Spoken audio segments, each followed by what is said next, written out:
Associação Gaúcha de Proteção ao Ambiente Natural e também a Feira de Agricultores e Ecologistas. O Agapuã Debate na feira é uma realização nossa, então, inspirada no Agapuã Debate, que acontece desde 1971, organizado pela Agapuã e normalmente acontece ali na Universidade Federal do Rio Grande do Sul.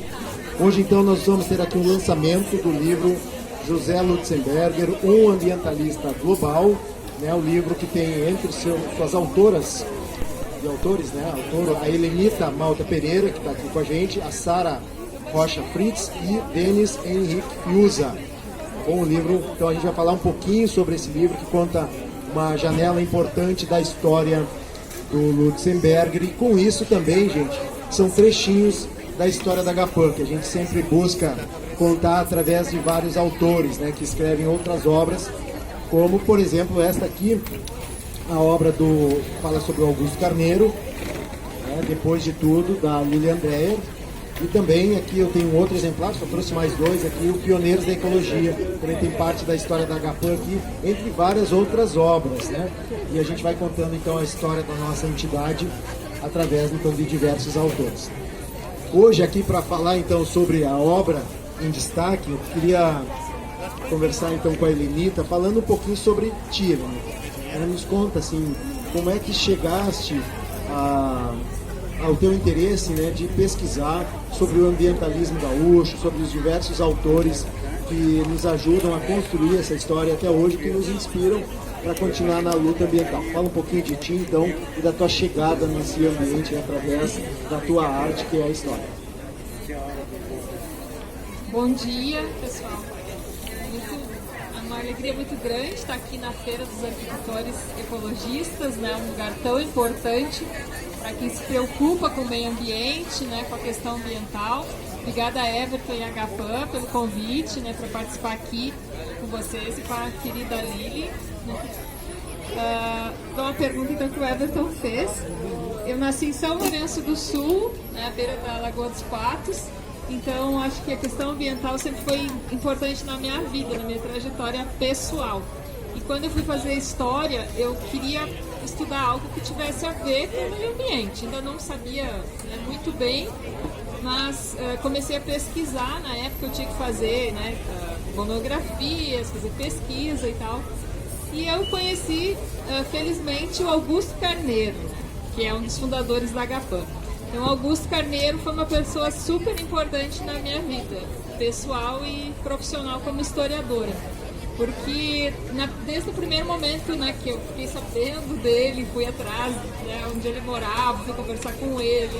Enfim, ele me apresentou o ambientalismo, vamos dizer assim, né? E mostrou aqueles livrões dele, né, que ele guardava no apartamento, né, cheios de documentos, de fotos, né, de recortes de jornais. E aí estava lá, em primeiro lugar, o Hesler, né, que foi minha primeira paixão. E escrevi então uma biografia do Henrique Hesler, foi a minha dissertação de mestrado, né, na URGS. Quem quiser também está na banquinha ali que eu trouxe, porque, né, foi muito importante na minha trajetória. E na sequência, então, adentrando mais na história do ambientalismo, eu fiquei mais interessada também em pesquisar a vida do José Lutzenberger, né? Porque minha paixão também é a biografia. Então, eu estudo, na verdade, a história do ambientalismo por meio do recorte da biografia de personagens que foram importantes no ambientalismo, né? Você pode estudar de diversas formas. Eu escolhi a biografia porque eu gosto muito de escrever. E eu achei que a biografia, ela me permitia escrever de um jeito não tão formal, acadêmico, técnico, né? Que a biografia sempre ela te dá um espaço para escrever de um jeito mais, digamos assim, no meio termo entre algo mais literário e algo mais técnico, né? Então, por isso que eu me apaixono, adoro biografia, né? Trajetória, tudo que eu faço tem a ver com isso, no fim das contas. E então eu consegui um jeito de juntar as duas coisas que eu gostava, que era, né, a questão ambiental e estudar trajetórias de personagens, né? Estudar biografia. Então, nesse sentido que eu consegui estudar esses dois grandes personagens, né, que se interessaram por proteger a natureza antes disso se tornar, digamos, algo que hoje em dia, né, a gente tem uma feira que tem um monte de gente que está aqui, está consciente, está preocupada, mas para chegar nesse ponto teve toda uma caminhada, né? No caso do Reisner, desde os anos 1930, né, quando isso não tinha pauta, isso não estava nos jornais. Inclusive ele foi um dos primeiros cronistas, né? O primeiro cronista regular do Rio Grande do Sul foi o Henrique Reisner. E depois o Lutzenberger que expande isso no nível global, né? Por isso que também depois o título do livro é, né, José Lutzenberger, um ambientalista global. E ele foi meu tema de tese de doutorado, né, que eu escrevi, ainda não publiquei. Então, assim, esse livro, na verdade, é uma pesquisa que eu fiz após o doutorado e que aprofundou mais a questão internacional, a atuação internacional do Lutz. Maravilha. Então, esse é o foco da nossa apresentação de hoje. Antes disso, gente, eu queria ter uma ideia aqui, entre quem está presente aqui na feira acompanhando. Alguém aqui nunca ouviu falar do José Lutzenberger? Só para a gente ter uma ideia. Se alguém nunca ouviu falar, levanta a mão, por gentileza. Só para a gente ter uma ideia aqui atrás. Todo mundo, então, em algum momento já ouviu falar. Bom, não tem problema se nunca ouviu, né? Seria uma oportunidade. Então, vou perguntar para a filha, né? Ninguém melhor do que a filha do José Lutzenberger, uma das filhas, para nos falar um pouquinho quem era esse homem que nos aponta o dedo, esse homem que trabalhou no mundo inteiro, viajava o mundo inteiro, falava diversos idiomas, tinha um conhecimento fenomenal e uma visão assim de mundo fantástica e que dedicou parte da sua vida, e a gente imagina os sacrifícios que vieram com isso, a fundar esse ambientalismo, esse movimento ambientalista de luta ambiental, que é diferente dessa fase inicial que a Elenita conta aqui, por exemplo, do Reisner, né, do Padre Rambo, referências que a gente tem, mas o que o Lutz começa junto com o Carneiro e com outros, que daí surge a Agapan, é algo fenomenal e algo novo no Brasil. É algo que surge no ambientalismo em termos de entidade, a Agapan, no caso, antes do Greenpeace, só para o pessoal ter uma ideia.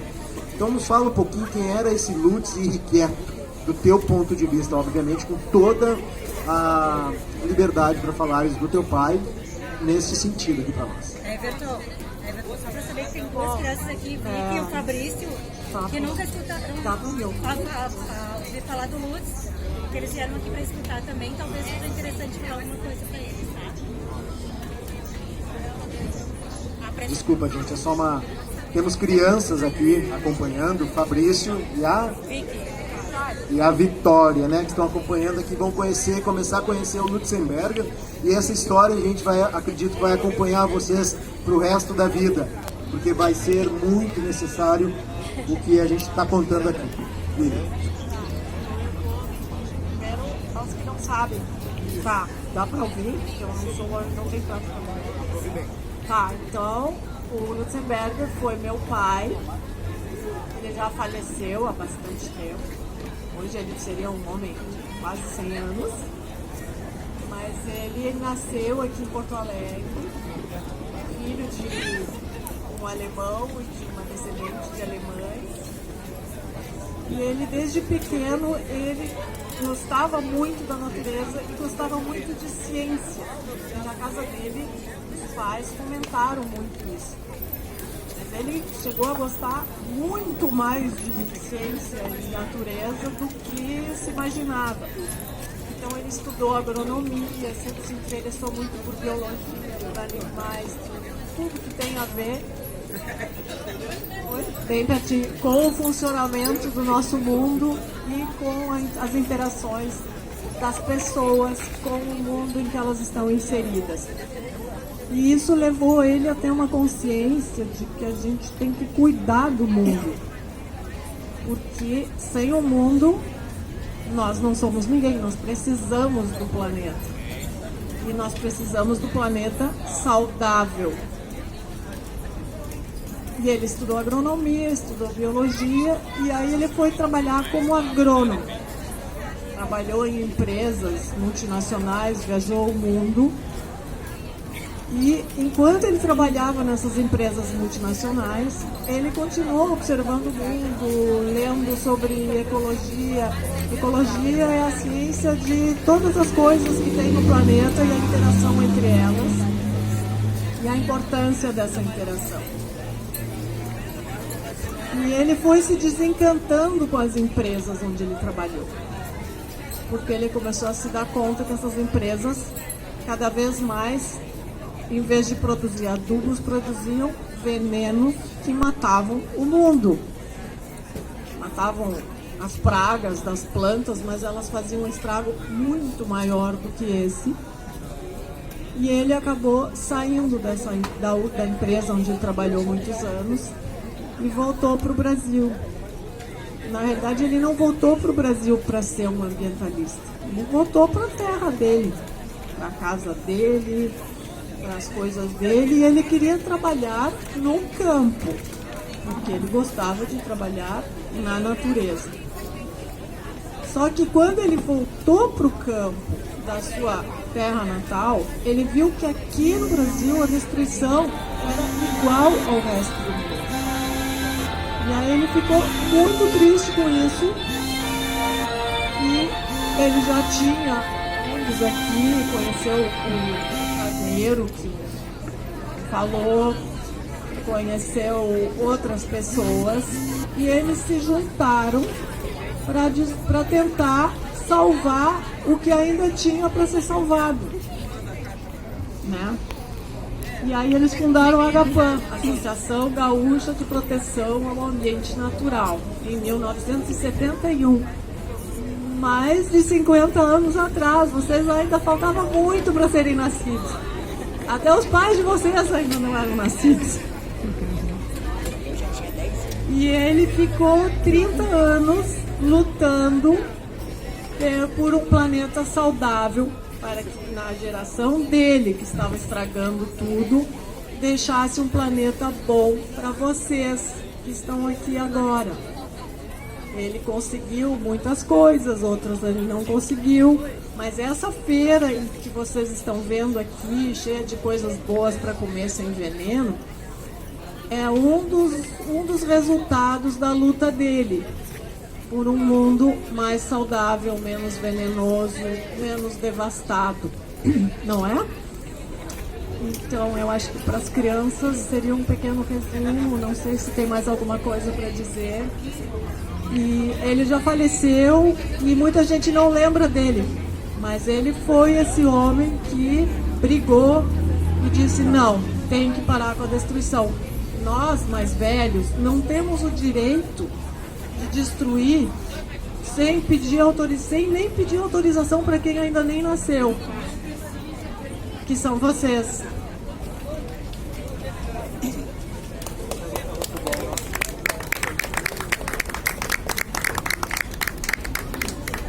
Pois então, gente, e eu acho emocionante isso que está acontecendo aqui, da gente falar do Lutzenberger contado dessas formas como a gente está trazendo aqui.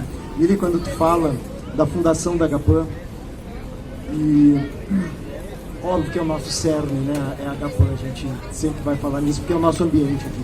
E esse é o grande legado que, para nós da associação, a gente recebe do teu pai, além de toda a luta, obviamente, que ele fez, mesmo depois de já estar mais desligado da AGAPAN, que o livro fala muito bem desse momento.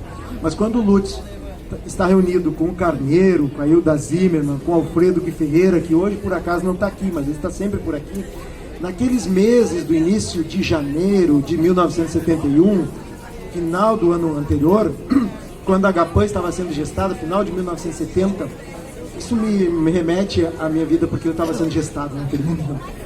Quando eu nasci em 1971, em seguida eles fundaram a AGAPAN. Então eu sinto essa ligação umbilical, que eu só fui conhecer a AGAPAN anos e anos mais tarde. Não conheci teu pai pessoalmente. O mais próximo que eu tive dele foi no Fórum Social Mundial, mas ele lá entre as pessoas que iam falar, eu era o estudante ali, né? Mas isso me leva, eu conto essa historinha e me emociona isso, porque hoje eu vim me tornar presidente da AGAPAN, sem nunca ter imaginado que uma coisa dessa pudesse acontecer. Ser presidente de uma entidade onde o Lutzenberger fundou e foi o primeiro presidente. Isso é um motivo de orgulho muito grande para nós, e a gente tem o Lutz no nosso coração como nosso patrono, né? O agradecimento, o exemplo dele vai estar sempre com a gente. E oportunidades dessas que a Elenita nos traz aqui de escrever, dedicar tempo sobre o Lutz e uma obra e outra que vai sair. Também é uma oportunidade maravilhosa para a gente trazer aqui para esta feira, né, para a Feira dos Agricultores Ecologistas, que, como diz a Lili, é fruto dessa luta do José Lutzenberger e do ambientalismo. Então isso nos deixa muito motivados. Como disse também a Lili, eu vou puxar aqui para a Elenita, começar a falar do livro sobre um determinado ponto. Uma característica do Lutz, uma das características, ele era um profundo conhecedor de várias causas. Um homem que falava diversos idiomas. E com isso ele se comunicava com a ONU, ele se comunicava com a OMS, ele se comunicava com embaixadores de outros países de uma forma muito fluente. Tendo ele sido, inclusive, tu conta aqui, secretário de Meio Ambiente, né, do governo Collor, e fez muitas essas interlocuções. Começa nos contando um pouquinho o teu livro, eu sei que não é bem o início, mas dessa parte global do Lutz, inclusive, que dá o título para a tua obra aqui.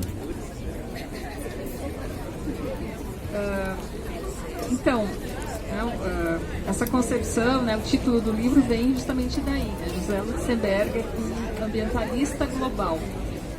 Dentro da história tem uma linha que se chama História Global, que é pensar acontecimentos, personagens, eventos, né, que tem esse trânsito além de um país só, né, e que tratam questões globais.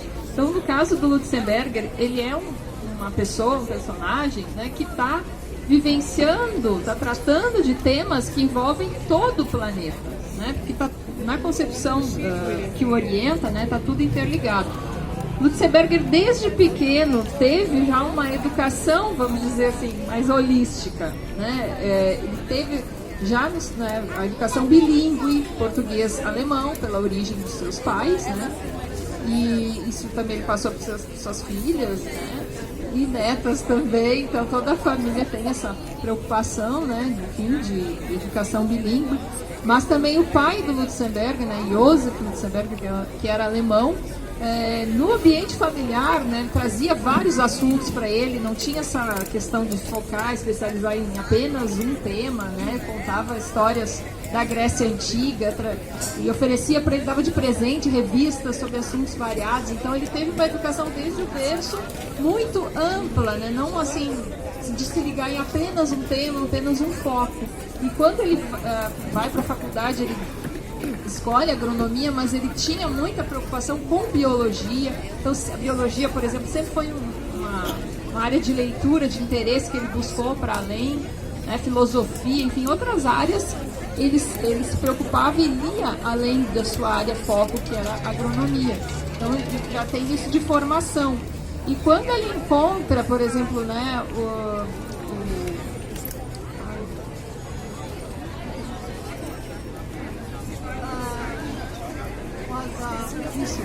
Croazat, desculpa, estou esquecendo agora o nome. Leon Croazat. Isso foi muito importante quando ele morou na Venezuela. Esse contato com o professor de biogeografia, que trouxe essa visão lá nos anos 60 para ele, antes dele se preocupar em se tornar ambientalista, né? Porque ele trabalhou na BASF. Vejam só, a trajetória dele é riquíssima, porque ele teve do outro lado, né? Foi funcionário justamente de uma empresa gigantesca que até hoje existe, né, de produção de agroquímicos, agrotóxicos. Então, assim, só que como ele tinha essa formação em biologia, isso incomodava muito ele, porque ele era, né, um técnico que tinha que fazer propaganda e vender agrotóxicos. Na verdade, inicialmente apenas fertilizantes, né, até 65. Em 65 tem uma reestruturação e a empresa passa a fabricar agrotóxicos. Então, assim, ele começou a se sentir prostituído, porque era como ele falava, né, incansavelmente. Então, por conta desse olhar holístico, que ele aprofunda quando conhece o Leon Croazat. Isso, depois, no livro que eu lançar no próximo, vai estar mais explicado. E, ao longo, depois também, das filosofias que ele, quando ele se torna mesmo ambientalista, né, ajuda a fundar a GAPAN em 71, mais para frente ele entra em contato com a teoria de Gaia, que é um ponto que eu trato aqui no livro, a questão da teoria de Gaia, que vai influenciar ele inclusive na criação do Rincão Gaia, né, lá em Pantano Grande.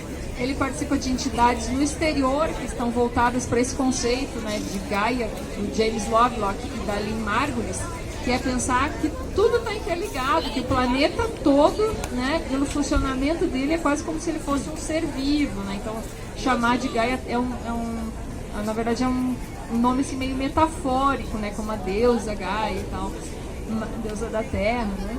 Mas a ideia é que está tudo interligado, né? Então, assim, não podemos destruir as águas, não vamos destruir outras, né? Se nós destruirmos as florestas, nós vamos ter outras consequências climáticas, para as chuvas, etc. Né? Então, assim, a ideia de que tudo no nosso planeta tem um porquê e tem uma interligação, né? Que é o conceito também que tem a ver com a própria ideia de ecologia, né? Tem de ecossistema. Então, isso passa a ser fundamental, né? E o próprio tema, se a gente pensar meio ambiente, né, ele não tem fronteiras, ele não tem como ser algo especializado. Se se interessa por meio ambiente, você vai ter que transitar por diversas ciências. Então, esse pensamento dele é global em vários sentidos, né, porque trata de questões que não têm fronteiras e que estão interligados com outros aspectos científicos também.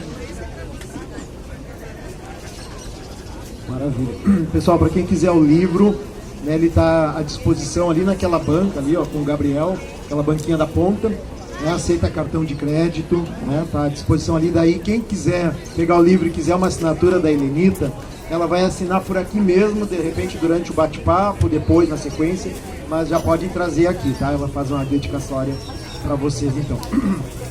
Vamos falar um pouquinho de uma... Estava vendo as minhas anotações aqui, depois a gente vai abrir para pergunta também para a gente. Se alguém já leu o livro, tiver alguma dúvida, principalmente do que está aqui, ou sobre o Lutz, quiser saber também, estamos com a filha aqui exatamente para essas questões que o livro não aborda, né? A gente preferiu ampliar um pouquinho.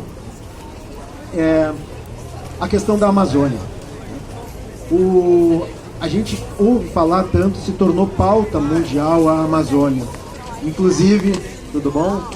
Inclusive sendo norteadora dos encontros, né, de Estocolmo, dos encontros que tiveram lá em 1972 para cá, a Eco 92 em 1992, quando Lutz ajudou a criar essa conferência aqui, quando foi secretário de Meio Ambiente do governo Collor. Então ele levou essa pauta da Amazônia para o mundo, Amazônia que não era conhecida. Gente, isso antes, inclusive, de a gente falar no Chico, como é que é? No Chico Mendes. O Chico Mendes, casualmente, ele ficou mais conhecido hoje em função da fundação, em função, né? Mas o Lutzenberger levou essa pauta e alertou o mundo sobre a importância da Amazônia muito antes disso, né? A Marina Silva, uma vez, inclusive, chegou a comentar. Ela não fala muito, mas ela fala mais na questão do Chico Mendes. Mas para nós é muito importante ter essa noção de que foi o Lutzenberger que levou essa pauta para o mundo inteiro. E então eu queria, Helenita, que falasse um pouquinho desse momento do Lutz, essa preocupação dele, que falas aqui também, com a política externa do que na brasileira, né? Por que será? Mas ele era meio desconfiado aqui. Fala um pouquinho para nós sobre esse trecho do livro.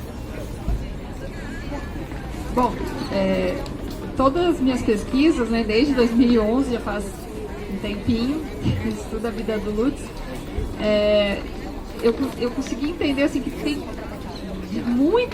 tantas e tantas lutas, né, que ele se envolveu. Tem duas principais, que é a primeira de todas, que é a luta contra os agrotóxicos, né, e a favor da agroecologia, e a outra, mais, né, de repercussão mais internacional, que é a luta então em defesa da floresta amazônica. Lembrando, né, que então, a Agapan é fundada em 71, né, e o que a gente tem no nosso país no contexto político? Né? A gente tem uma ditadura civil-militar e os governos militares, né, têm uma relação com o meio ambiente, então, vamos dizer que não entendem que isso é algo a ser protegido, né? Tem uma visão nacionalista, agressiva, desenvolvimentista. Então o Brasil tem que se desenvolver, né? Por exemplo, a gente tem o caso aqui, né, da Tipuana, que bem pertinho ali na URGS, né, que Carlos Dairel subiu para proteger, porque eles estavam construindo um viaduto e cortando todas as árvores. Então era a ideia que tinha que desenvolver, né, progresso do Brasil à custa de cortar árvores, desmatar. E eles foram para a Amazônia. Por quê? Porque, na verdade, a gente tinha, e tem até hoje, né, uma questão problemática em função da má distribuição de terra no nosso país, que é uma questão desde 1500, né? A gente tinha as capitanias hereditárias para poucas pessoas, e hoje a gente tem os latifúndios na mão, né, de poucas pessoas ainda, né? Então, a questão da terra sempre foi terrível. E aí, para resolver isso sem fazer uma reforma agrária de verdade, os governos militares mandaram, exatamente, aí o Dairel, né, que é um fato super marcante aí na história da Agapan, né, de 75, aconteceu em 75. Então, os governos militares, para não fazer reforma agrária, não mexer com os latifundiários, simplesmente fizeram uma distribuição, uma chamada contra-reforma agrária na Amazônia. Mandaram as pessoas do sul, do sudeste, do nordeste, né, para a Amazônia, para colonizar a Amazônia. E o que era considerado essa colonização? Você tinha que desmatar. Desmatar a Amazônia era considerado uma benfeitoria pelos governos militares. Né? E naquele momento que o Lutz está atuando, ele vê isso, né? E vê o absurdo que é isso. Porque os militares tinham, e tem até hoje um discurso assim, não podemos internacionalizar a Amazônia. Ai, que horror entregar a Amazônia, né, para os Estados Unidos, não sei o quê. Mas o que eles próprios faziam? Eles entregaram, por exemplo, para a Volkswagen, uma área de 140 mil hectares. Que a Volkswagen causou o maior incêndio, né, segundo o Burle Marx, em 75, um incêndio que foi visto num satélite pelo Skylab, né, lá de cima. Então, exatamente, o Ludwig também, que, né, criou uma maior empresa de celulose no meio da Amazônia, flutuante, umas coisas absurdas, assim, que era o cara de Fordland. Então, assim, todas as empresas multinacionais, são mais de 300, tem um historiador francês, o Antoine Acker, que estuda bem isso, essa questão dos projetos que os militares desenvolveram na Amazônia na época, que eram todos internacionalizantes, né? Então era um discurso super sem sentido dizer que não podia internacionalizar a Amazônia, eles próprios estavam fazendo, né? Então, assim, entregando, e porque para eles, você colocar gado lá, desmatar e colocar gado, é fazer o progresso, fazer o desenvolvimento. Olha que absurdo. E o Lutz, claro, que se revoltou contra isso, né? Então, assim, e na época até ele não chegou a sofrer algo assim de perseguição, né? Porque tinha aquela coisa, né? Todo mundo era acusado de comunismo, né? E tal. Ele não chegou a ser isso, mas ele foi vigiado, né, pelos órgãos de vigilância da época, ele chegou a ser vigiado, né. Mas assim, então, é contra isso que ele está se insurgindo, vendo o absurdo, né, desses projetos, megaprojetos, porque ele sempre falou contra, né, as tecnologias duras, a concentração de poder, os megaprojetos que destroem o meio ambiente, que a gente tem isso até hoje acontecendo no nosso país, né, enfim. Então, é nesse sentido que ele começa a falar no exterior a favor da floresta amazônica. E não só ele, tem outras entidades, né? A Amazônia, por conta de tudo isso, ela se torna um tema mundial, de interesse para além do Brasil. Nos anos 70 e nos anos 80. Então, o Lutzenberger, ele vai junto com isso e se projeta também, né, o problema da floresta amazônica para além do Brasil. E claro que ele não confiava no Brasil, porque, né, nós temos historicamente o problema da corrupção, né? Não é uma coisa que foi inventada agora, há pouco tempo, não, de um partido, não. É algo que está aqui desde 1500, tá? E teve muita corrupção dos governos militares também, tá? Ao contrário de que muita gente pensa. Então ele não confiava, ele confiava mais em falar isso no exterior, para as plateias do exterior, que lá ele teria, né, digamos que maior compreensão quanto a isso do que no Brasil. Olha o solzinho chegando aqui, né? Pegando aqui nas costas. Bom, mas a gente vai seguir mais um pouquinho, gente. Então, lembrando, né? O livro está à disposição ali. Não só esse do Lutzenberger, mas a Helenita trouxe esse outro também, que ela tinha falado, do Hessler, né? Que ajuda a contar a história do ambientalismo. Está à disposição. Depois, mais adiante, se sobrar alguns, a gente vai tentar manter aqui na banca da Agapan também, que está todos os sábados aqui na feira, né? Inclusive com camisetas, e a gente está preparando alguns outros materiais ali para trazer para cá. Eu sei que a gente tem algumas pessoas aqui que conhecem até bastante a história da Agapan, né, da luta do Lutzenberger, e então em alguns momentos a gente pode estar falando de coisas que você já conhece, mas o ponto de vista que a Helenita traz é de uma pesquisa, né, do acervo do José Lutzenberger, e com uma construção, como ela mesma disse, né, Lenita, meio misturando a parte científica, mas um pouquinho mais, com um pouco mais de liberdade de autor por causa do formato da biografia, né? Se alguém tiver alguma pergunta, a gente quiser fazer tanto para a Lenita quanto para a Lili Lutzenberger aqui, né, fica à disposição. Então, uma ideia é que a gente traga perguntas para cá.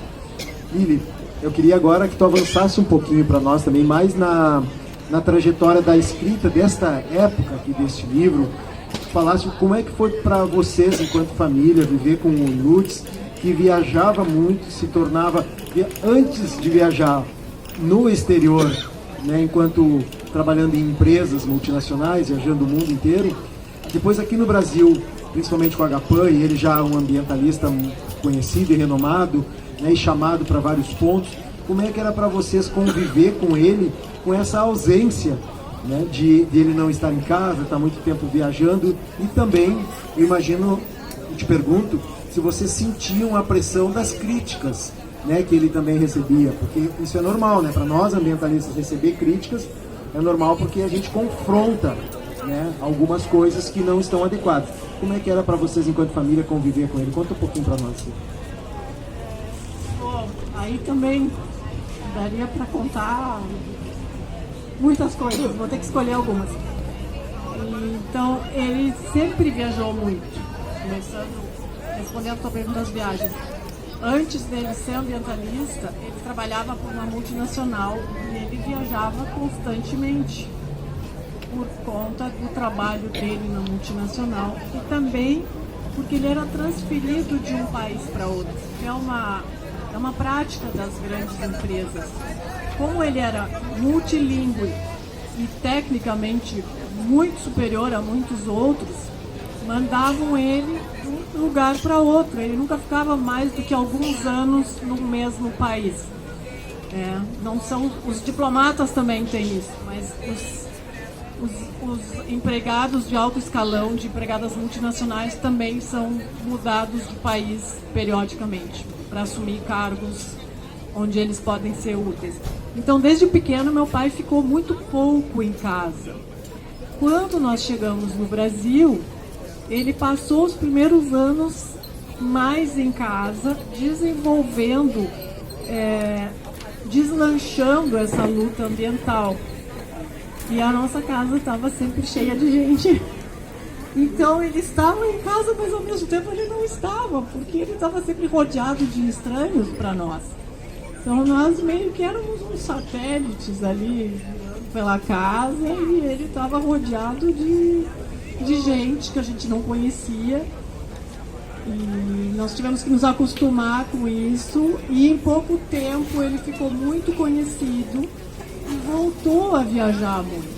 No início ele viajava para outras localidades do estado, depois ele ia para mais longe, começou a viajar por todo o país, até que no final da década de 70 ele já começou a viajar para o exterior, recebia convites.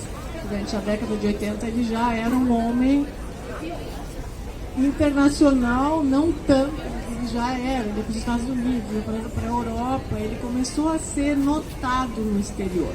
Aí ele ganhou o prêmio em 88, o Prêmio Nobel Alternativo, e aí ele não ficou mais em casa mesmo. Minha mãe já tinha falecido há bastante tempo, ela não viveu essa fase, e era uma situação diferente, digamos. Nós tivemos uma infância e uma adolescência diferente por conta de um pai que era muito famoso, todo mundo conhecia ele, estava todos os dias no jornal, ele estava sempre no jornal. Hoje em dia, provavelmente ele não estaria tanto, porque a mídia mudou muito. Mas naquela época, todo mundo conhecia ele, porque ele estava todos os dias no jornal brigando por alguma coisa. Então, a nossa vida mudou muito, nem tanto por conta das viagens, depois que nós viemos para o Brasil, mas por conta da fama que ele adquiriu, que nos isolou dele. E ele também se isolou, porque uma pessoa não consegue ser super famosa e íntima da sua família ao mesmo tempo. As pessoas não permitem, é impossível. Eu não conseguia ir num restaurante com ele, almoçar, eu não conseguia conversar com ele, porque a mesa ficava cheia de gente, em 2 minutos todo mundo ia lá pedir autógrafo, perguntar alguma coisa, e a gente acabava indo embora porque não conseguia sentar no restaurante e conversar. Então, não sei se eu respondi essa pergunta, mas eu queria dizer mais uma coisa. O livro é maravilhoso. Ele se lê, apesar de não ser um romance, ele quase se lê como um.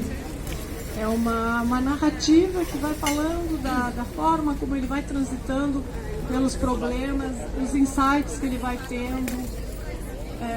E se lê, é um rio que flui, é muito bonito, não é difícil de ler, é gostoso, e tu entende como o pensamento dele vai se desenvolvendo durante as brigas que ele tem, e em prol de uma agricultura mais saudável, porque ele se dava conta que os agrotóxicos, e principalmente a agricultura moderna, ela não só envenena o mundo, mas ela empobrece o solo. E isso é um problema gravíssimo. Vai chegar um momento em que não vai adiantar não usar agrotóxicos, porque não vai mais ter matéria orgânica para alimentar as plantas. E só os adubos químicos não são suficientes. No dia que não tiver mais aquela camadinha preciosa de solo para as plantas crescerem, elas simplesmente não vão crescer mais. E nós precisamos delas para comer. Além das abelhas, claro. Acabou de cair uma abelha morta aqui. Ela caiu aqui. Uma abelha. Aqui no meio da feira. E do lado do parque. Ela morreu. Envenenada. Então, sem solo e sem abelhas, não existe vida no planeta. Nós não vamos ter o que comer. Então, ele lutava não só por um mundo sem agrotóxicos, ele lutava por um mundo com comida para todos. Sem comida e sem água, não tem mundo. Nem para os animais, nem para nós. Principalmente não para nós. E nós somos muito mais sensíveis do que qualquer outra espécie no planeta. Tem muitas espécies que vão sobreviver a um planeta destruído. Nós não, nós vamos ser os primeiros a ir embora. Nós não vamos sobreviver. E nós continuamos fazendo filhos sem pensar nisso. Tem que ser muito corajoso hoje em dia para ter filho. Muito. É horrível dizer isso, mas é a mais pura verdade. E a outra coisa que eu queria dizer, que a luta cada vez mais insistente dele em função e isso está muito bem descrito aqui no livro, na defesa da floresta amazônica, é por causa do clima, que também é essencial para a nossa sobrevivência. A primeira coisa que vai para o saco quando o clima vai para o saco é a nossa comida. Sem clima regular e minimamente previsível, além do solo e da água, não tem agricultura. Sem agricultura, não tem comida.